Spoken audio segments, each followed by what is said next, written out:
那些年妈妈给我买的玩具。你想不想要？最近在网上看中了一个盲盒，想让我妈帮我买。我妈一看就说：“这也太贵了吧，一个盲盒60块，都赶上我1天的菜钱了。”那能不能给我买？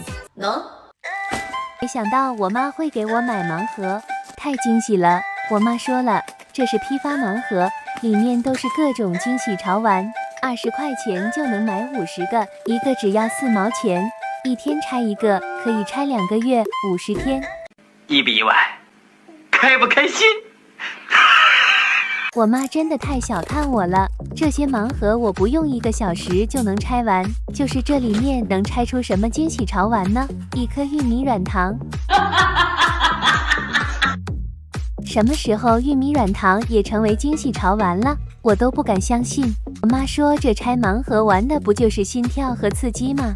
就看你敢不敢玩了。我只听过不敢考试的，还没听过不敢拆盲盒的。我倒要看看这里面有什么惊喜。一把梳子，又一把梳子，一双袜子，怕我打滑，又送了1双防滑的，一包湿巾，我感觉有点神经。这一包里面好像1条围巾，打开一看，全都是破布碎，这不叫刺激，这就是垃圾。幸好还有2包鸭胗跟1包海带，不然我真的一点都不爱。我妈说，这拆盲盒就像是考试，你永远不知道下一次会考什么内容，也不知道自己下一次能考几分。我妈说的有点道理，可为什么我拆出来红玉米？别跟我说这是惊喜。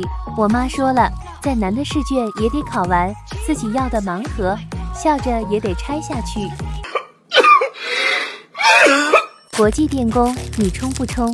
一个数据线，你来不来电？一包消毒湿巾，你开不开心？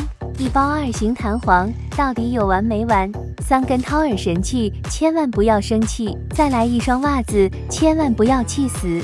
呼吸空气，呼吸空气，呼吸空气。这是一块塑料草坪，告诉你人生总有输赢。这一包拿着很重，惊喜肯定不会跑空。打开一看，竟然是种草营养土，这跟村口老黄牛拉的有什么区别？我妈说，盲盒的心思你别猜，但是千万不能这么快认栽。阳光总在风雨后，不经历风雨，怎么能见惊喜？不把试考完，怎么知道人生的艰难？袜子，袜子，袜子，梳子，梳子，梳子，筷子，筷子，筷子，响脆萝卜和海带，我很难再爱。